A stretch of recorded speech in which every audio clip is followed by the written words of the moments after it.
définitivement, pour reprendre l'expression de Nicolas Soscoff, une passion mulhousienne. Alors, j'ai évidemment un certain nombre de questions à lui poser, et la règle du jeu est simple, une vingtaine de minutes de dialogue, et puis quelques questions que vous voudrez bien nous poser sur le chat par la suite. Et la première question que j'ai tout de suite envie de poser à Julien, c'est de savoir depuis quand, enfin les doubles, c'est d'une part de savoir depuis quand et comment le train est-il devenu un objet patrimonial emblématique de la première industrialisation, et puis d'autre part, s'il pouvait nous donner quelques indications sur quelques caractéristiques du musée de la Cité du Train aujourd'hui, ça serait peut-être très intéressant. Bien, merci Régis, merci Natacha, merci pour cette invitation. Je suis ravi d'être parmi vous ce matin pour présenter effectivement la Cité du Train qui fête cette année ses 50 ans. Alors oui, rapidement pour présenter le musée, donc l'association, donc le musée est géré par une association, donc anciennement Musée français du chemin de fer, hein, puisqu'il y a eu un renom au début des années 2000. Et on a deux partenaires principaux aujourd'hui, c'est la SNCF et puis Mulhouse-Alsace Agglomération. Le musée bénéficie en fait depuis 2002 aussi du label Musée de France. Donc on conserve à Mulhouse l'une des plus importantes collections ferroviaires, de matériel ferroviaire roulant au monde, ce qui fait aussi du musée le plus grand dans sa catégorie en Europe.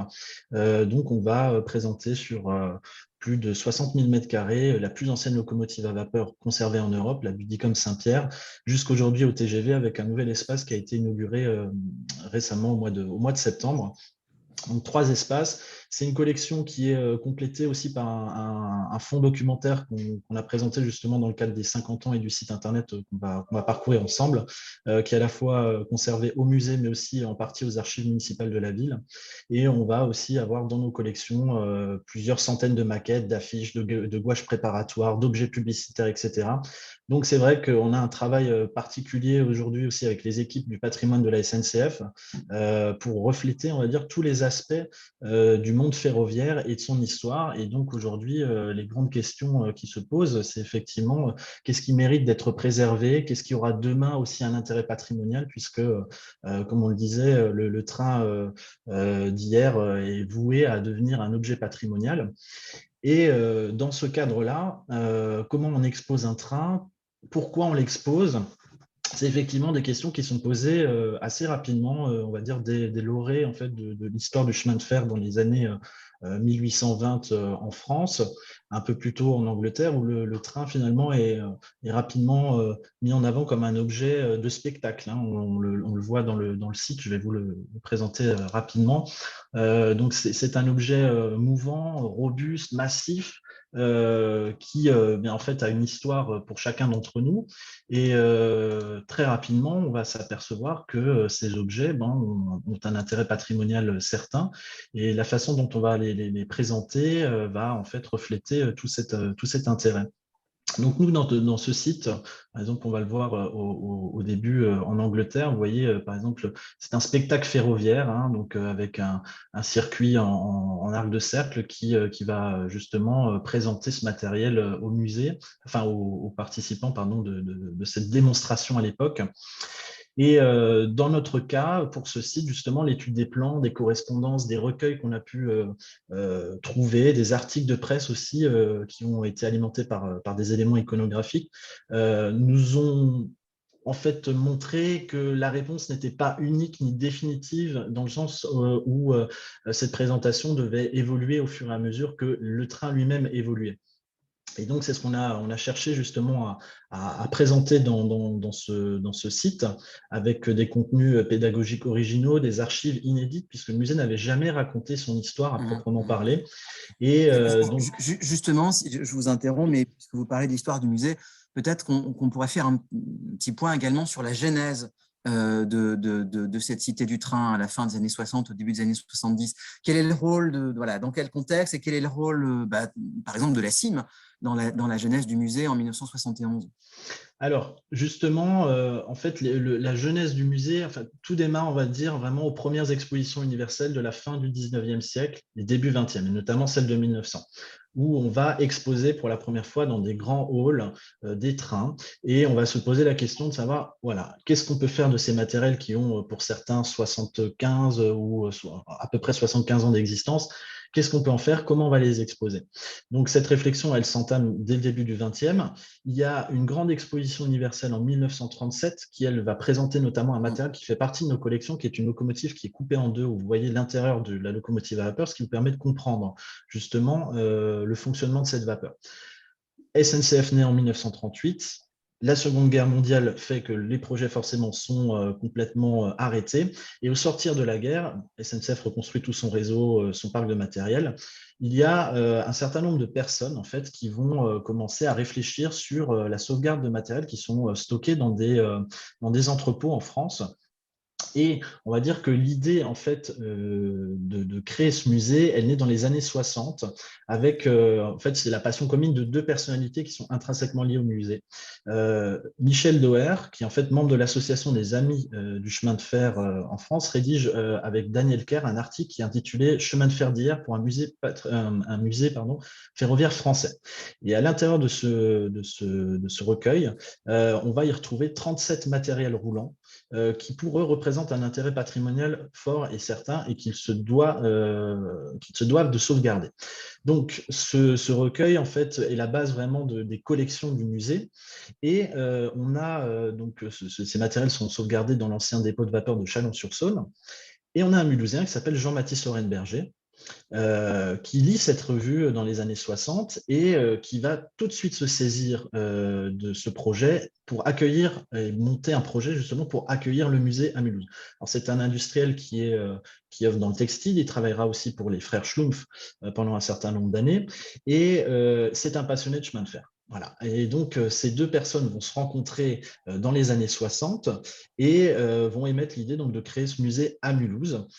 Très rapidement, la CIM va être impliquée puisque c'est elle qui va très fortement porter le projet auprès des collectivités publiques, notamment de la ville de Mulhouse, mais aussi du ministère de la Culture, du ministère des Transports et aussi auprès de SNCF. Donc, on va dire que cette idée naît vraiment dans les années 60. Elle se concrétise en 1969 avec la création de l'association et le musée, justement, qui va naître dans les années en 1971, le 12 juin 1971, dans l'ancien dépôt de Mulhouse-Nord, donc le dépôt vapeur, donc qui va justement accueillir cette première exposition qui était l'exposition transitoire du musée avec 13 matériels. Donc, comme vous pouvez le voir sur le site, donc c'est le 12 juin, il y a une inauguration en présence d'André Ségala, qui était le président de SNCF à l'époque, et les premiers plans aussi d'accès, justement, qui ont été retrouvés. Quelques images que vous pouvez voir ici. Je crois qu'aujourd'hui, il n'y a que la passerelle qui est encore conservée, qu'on peut apercevoir. Il y a des petites images, une petite vidéo, justement, qui vous permet de découvrir l'intérieur de ce musée. Et donc, ces deux personnes vont en fait porter ce musée, puisque Jean-Baptiste Orenberger va devenir président de l'association et Michel Doer va devenir ensuite le directeur du musée, et ce, jusque dans les années 90. Très bien. Et alors, du coup, après la création du musée, on a dans les années 70 et des années 80, si j'ai bien compris, des années qui sont plutôt fastes, avec des collections qui s'agrandissent, voire même un tournage de série. Il me semble, donc c'est des années au cours desquelles le musée se développe, les années 70-80. Alors voilà, il y a cette première séquence en fait de 1971-76 où on se rend compte très rapidement que la collection s'étoffe et donc il va falloir un nouveau bâtiment. Et en fait, dès l'ouverture du musée sur le site de Mulhouse-Nord, on se pose déjà la question de construire un bâtiment en dur, puisque le bâtiment n'était pas voué à accueillir du public à la base. Il y avait beaucoup d'investissements à faire. Donc on construit tout de suite ce musée sur un site donc, qui est celui sur lequel on se trouve actuellement, avec un premier bâtiment qui va accueillir 6 voies, qui sera ensuite agrandi dans les années 80 et encore agrandi dans les années 2000. Et donc, effectivement, au bout de 5 ans, le musée a accueilli déjà plus de 200 000 personnes, ce qui était pour l'époque en fait assez impressionnant, puisque c'était une vraie nouveauté d'accueillir un musée technique et du transport sur Mulhouse. Alors, juste pour revenir rapidement, il y a 3 raisons en fait qui ont vraiment présidé à ce choix de Mulhouse. Il y a forcément l'histoire industrielle de la ville et notamment du rôle de la SACM dans la construction plusieurs milliers même de locomotives à vapeur, même si c'était qu'une partie de son activité. Il y a forcément l'histoire du chemin de fer en Alsace et on en parle notamment dans plusieurs ouvrages qu'on a eu l'occasion de sortir et sur le site où les premières lignes de chemin de fer en Alsace, Mulhouse-Thann, la première ligne internationale entre Strasbourg et Bâle. Et puis le troisième et dernier atout, en fait, de Mulhouse, ça a été sa position géographique au cœur de l'Europe, entre la Suisse et l'Allemagne. Donc, les années 70, en 1976, on va s'agrandir. On va ensuite partir sur ce site de Mulhouse Nord. Donc, on voit aussi des images, vous pourrez voir sur le site de transport entre les deux musées. Justement, vous voyez le matériel qui se déplace. Et puis, donc ce bâtiment qui a été construit dans les années 70, lui, va accueillir ensuite la collection qui va s'agrandir au fur et à mesure. Et c'est vrai que dans les années 80, le musée s'ouvre à l'extérieur, s'ouvre sur les arts, s'ouvre sur la culture populaire, et justement pour faire redécouvrir ce patrimoine. Et c'est vraiment les années fastes du musée, les années 80, avec pas loin de 300 000 entrées, et ça l'est aussi pour la Cité de l'Auto qui ouvre en 1982. Donc on va véritablement avoir un engouement très fort pour le musée, avec des tournages, des visites. Là, on voit le Grand-Duc de Luxembourg. On a eu la visite aussi de chefs d'État comme François Mitterrand. Il y a aussi le lien avec des structures locales, notamment les ateliers de Bischheim, la restauration de matériel roulant, l'arrivée du TGV aussi, qui ont grandement marqué l'histoire du musée. Et donc, on voit que le musée s'agrandit au fur et à mesure, véritablement, puisqu'il y a un besoin de place. Nous, les œuvres qui sont exposées, elles font plusieurs dizaines de mètres de long, plusieurs dizaines de tonnes. Donc, il faut vraiment beaucoup, beaucoup de place pour agrandir ce musée et présenter une collection qui, aujourd'hui, sur le site de Mulhouse, représente à peu près 130 matériels roulants. Et 300 000 visiteurs, c'est vraiment considérable. Or, il me semble que par la suite, dans les années 90, il y a une crise un petit peu de la fréquentation, des années qui sont beaucoup moins fastes. Comment on explique cette évolution? Alors, en fait, dans les années 90, il y a aussi un changement au niveau de la société de consommation et notamment l'arrivée de la société de divertissement, on va dire, avec les parcs d'attractions qui vont ouvrir, l'arrivée de la télévision et des programmes massifs. On va avoir vraiment une concurrence très, très forte. Il y a aussi l'ouverture de nouveaux sites. Il y a l'écomusée qui va arriver dans les années 90 aussi. Et puis, je pense qu'il y a aussi eu un moment peut-être où les musées, étant dans des années très fastes, n'ont peut-être pas su tout de suite anticiper les changements qui allaient arriver, et notamment au début des années 2000 où ça a été très dur, et c'est pour ça qu'il y a eu des changements à la fois à la Cité de l'Automobile mais à la Cité du Train. Donc, il a fallu vraiment se remettre en question, proposer aujourd'hui ce qu'on propose, c'est vraiment un musée avec une immersion dans l'univers du chemin de fer. Donc, ça passe par un certain nombre de choses, ça passe par des odeurs, par des sons, par de l'événementiel, vraiment apporter ce côté Oui, vivant. il a fallu, si on comprend bien, amener de la vie, mettre en place un nouveau modèle de gestion. Et vous avez donc multiplié à partir des années 2000 et 2010 les initiatives pour organiser des nouveaux événements, un petit peu comme dans les années 80, amener davantage de vie. Voilà. En fait, c'est ce qu'on a vu, c'est vraiment intrinsèque à l'histoire de ce musée et à ce musée de manière générale. C'est vraiment un musée qui a été toujours un peu précurseur sur un certain nombre de choses, que ce soit dans les produits présentés en boutique, que ce soit sur les animations qu'il a pu proposer, que ce soit sur les événements qu'il a accueillis. Et il est vrai qu'au début des années 2000, donc le musée se restructure. On va créer un nouveau bâtiment, le parcours spectacle, donc il y a un espace de 6000 m² plongé dans la pénombre. On va présenter l'histoire, l'âge d'or du chemin de fer en France. Et véritablement, voilà, ça démarre avec cette expo que vous avez à l'écran, qui en fait, on a prêté du matériel pour une exposition sur les Champs-Élysées, ce qui a permis de mettre un coup de projecteur sur le musée qui était en travaux, mais à sa réouverture en 2005, d'avoir un véritable attrait. On voit les travaux aussi, vous avez des images qui sont disponibles. Et donc, il y a eu cette idée, dans les années 2000, justement, d'ouvrir à l'extérieur et donc d'accueillir de l'événementiel. Ça, c'est très important. C'est une grosse activité du musée aujourd'hui. On accueille plus d'une centaine d'événements par an. On a des espaces qui sont prévus qui sont adaptés et qui permettent en fait au public véritablement de pouvoir s'immiscer, s'immerger dans l'histoire du chemin de fer et donc de le découvrir d'une autre manière. Évidemment, ça passe aussi par de gros investissements en termes d'espace. On a ouvert aussi un espace en extérieur de 15 000 m², ce qui nous permet de faire circuler des petits matériels, puisque le musée en fait conserve des matériels roulants qui ont tous circulé, mais qui sont plus en capacité aujourd'hui de rouler par eux-mêmes. Là, on voit à l'image, par exemple, cette locomotive qui est la Crampton, donc qui circulait entre Paris et Strasbourg à côté du TGV en 2007. Donc là, il y a plus de 170 ans qui séparent les deux trains. Et puis, on va avoir aussi une restructuration dans les années 2010 du bâtiment historique donc avec une présentation qui est aujourd'hui chronologique de l'histoire du chemin de fer, et donc qui va traiter des origines du chemin de fer dans les années 1800 jusqu'à aujourd'hui et au TGV, donc qui est véritablement le dernier espace que nous avons aménagé pour les 40 ans de TGV cette année. Donc c'est une voie qui a entièrement été repensée avec une médiation numérique qui plaît beaucoup justement. Vous pouvez monter dans une cabine de TGV, vous pouvez vous asseoir dans des sièges, vous allez découvrir des croquis préparatoires qui ont permis de dessiner en fait ce train.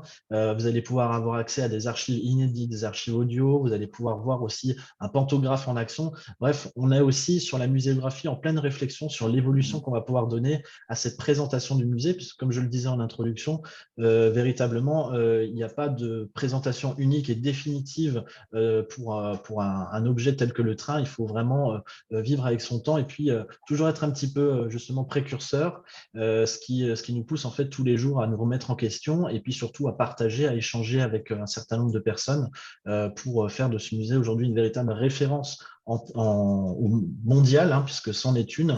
On fait partie des plus grands musées mondiaux sur la thématique du train. Et aujourd'hui, voilà, on est accompagné aussi de bénévoles qui sont de précieux atouts dans la compréhension du chemin de fer et puis qui nous apportent aussi beaucoup. Oui, c'est un peu une spécificité du musée d'ailleurs, pardon, je vous interromps, mais dès le départ, on a un rôle très très fort de bénévoles. Si j'ai bien compris, aujourd'hui, le musée, c'est une quinzaine de salariés permanents. Oui. Le musée ne pourrait pas tourner de cette manière-là sans l'aide précieuse de quantité de bénévoles. Effectivement, ouais, c'est la base du musée, c'est une association, donc forcément on a cette possibilité d'accueillir des bénévoles, donc qui sont des anciens conducteurs ou des anciens agents SNCF, mais aussi des jeunes, les plus jeunes qui s'investissent dans des associations aujourd'hui et qui ont envie de nous apporter un certain nombre de choses par leurs compétences et leur appétence pour le chemin de fer. Je vais prendre un exemple très concret. On a travaillé depuis il y a quelques années avec 2-3 bénévoles qui qui venaient de rentrer à la fac ou qui allaient y rentrer et qui ont créé un site entièrement dédié aux bénévoles, justement, qui vont pouvoir organiser leur journée de travail, qui vont pouvoir réserver leur hôtel, qui vont pouvoir aussi échanger entre eux, qui vont pouvoir gérer les animations. Et c'est ça aussi aujourd'hui qui fait la force de ce musée, c'est qu'on a ce pôle investi à la fois dans des projets de construction, par exemple un manège qu'on a récupéré du sud de la France, un manège forain, des restaurations aussi de passage à niveau. Donc, ils font tout le patrimoine français et puis aussi qui apportent leurs anecdotes, leur histoire du chemin de fer. Et eux, ils l'ont véritablement vécu avec les visiteurs. Donc, c'est aussi ce contact très fort qui est très recherché au musée. Et si on se tourne un petit peu vers l'avenir cette fois, pour rester à la pointe et pour garder sa position de pointe dans le paysage muséal français-européen, quels sont les défis auxquels va être confrontée la Cité du Train dans l'avenir en termes de prospective? Vers quoi regardez-vous en fait? Il y a un aspect très important aujourd'hui, c'est la médiation, parce que véritablement, on se rend compte qu'on a beaucoup travaillé sur la médiation numérique, on continue à le faire, parce qu'on a travaillé dans le cadre de l'incubateur du patrimoine avec l'Institut national du patrimoine et SNCF sur le développement d'une solution de visite 360 avec des startups, donc on est vraiment au contact aussi de la création, de l'innovation aujourd'hui. Mais on se rend compte aussi qu'il faut de l'humain, puisque c'est vraiment la base de tout, de l'échange social, et qu'on puisse, aujourd'hui, il y a un vrai attrait. Comment on va pouvoir justement continuer et conforter cette idée que le musée est quelque chose de vivant et donc comment on va pouvoir justement intéresser les gens par de la médiation à la fois numérique mais physique. Donc ça, c'est des intérêts, enfin des aspects très importants sur lesquels on est en train de travailler. Il y a aussi toute la partie conservation, puisque ce sont des matériels qui sont là depuis de nombreuses années.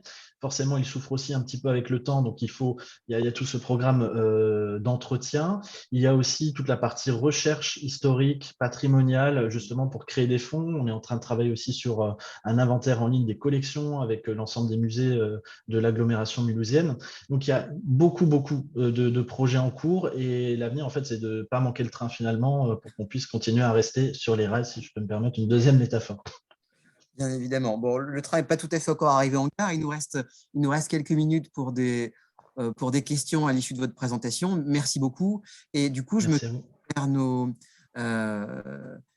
vers notre public pour voir les questions.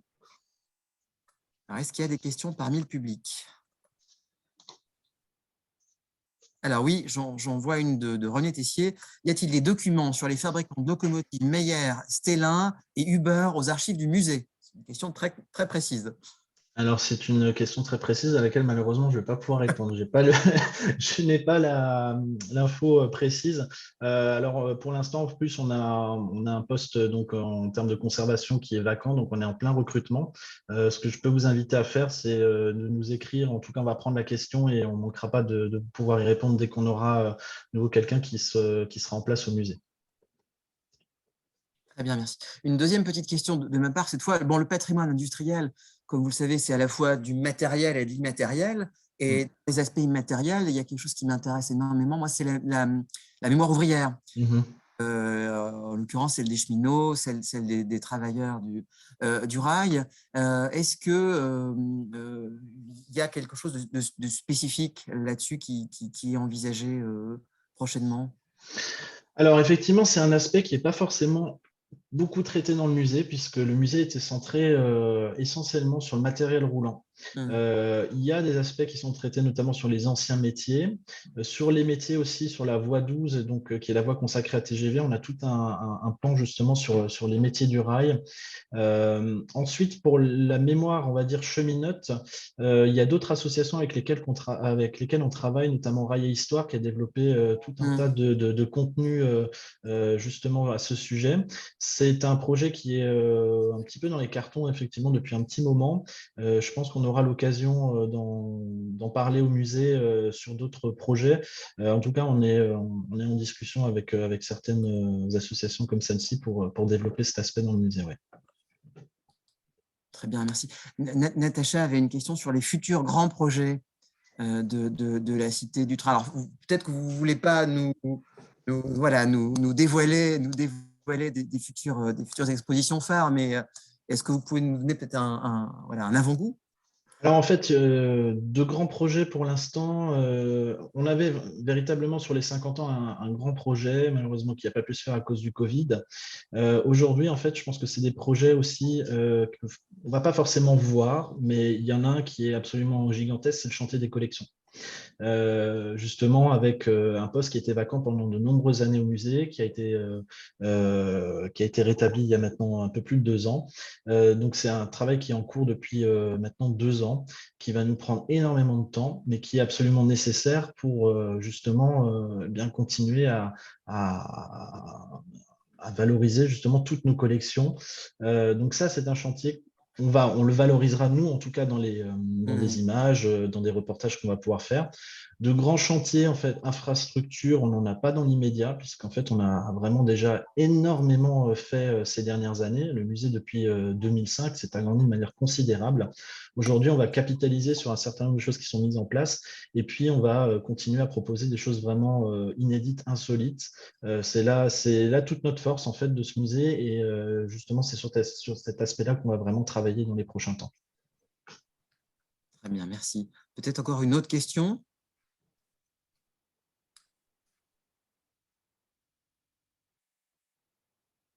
De la part de notre public? Non? Alors, je peux peut-être, si vous m'y autorisez, en poser une de plus. Bien sûr. J'ai cru comprendre que vous alliez tout à l'heure partir pour Stuttgart pour visiter une exposition assez, comment dire, enfin un peu commune. Y a-t-il une chance pour la voir arriver dans le sud Alsace? Alors en fait, oui, après on part à Stuttgart pour découvrir une exposition Lego. En fait, on travaille depuis quelques années avec une association au niveau local qui s'appelle Fanabric, dans le cadre du salon du modélisme qui était en place depuis le début des années 2000. Qui était là déjà avant, mais en tout cas qui a pris une dimension assez importante au début des années 2000. Et donc, on a cherché depuis 2018 à avoir cet aspect aussi de modélisme, mais plutôt orienté enfant. Et justement, les Lego, ça permet justement aux enfants de pouvoir toucher et créer rapidement. Il y a des fanas de trains et de Lego qu'on va s'empresser de découvrir cet après-midi. Donc oui, pourquoi pas, peut-être qu'on vous aurez la chance de découvrir l'année prochaine une partie des gens qu'on va rencontrer cet après-midi. Très bien. Ben, en tout cas, ça serait vraiment super. Mm. Et il y a tout un public de grands et de petits enfants qui seraient passionnés par cette exposition. Dernière question sur les forces vives du musée. Est-ce qu'il y a un conservateur professionnel en poste au musée? Alors, il y avait une personne justement diplômée, attachée à la conservation, et donc malheureusement, elle n'est plus parmi nous. Elle a pris un nouvel envol puisque aujourd'hui elle est partie sur Paris, au musée de l'air et de l'espace. Mais en tout cas, voilà, le poste est vacant, mais il est en cours de recrutement, et donc justement, c'est future personne qui va être amenée à continuer le travail qui a été effectué par un collègue, Mathilde, ces 2 dernières années, et Amandine aussi, qui ont travaillé toutes les deux véritablement sur ce chantier, et qui nous a vraiment permis pour les 50 ans, je vais encore une fois les remercier, puisque c'était un travail titanesque. En fait, je vous invite vraiment à aller découvrir ce site.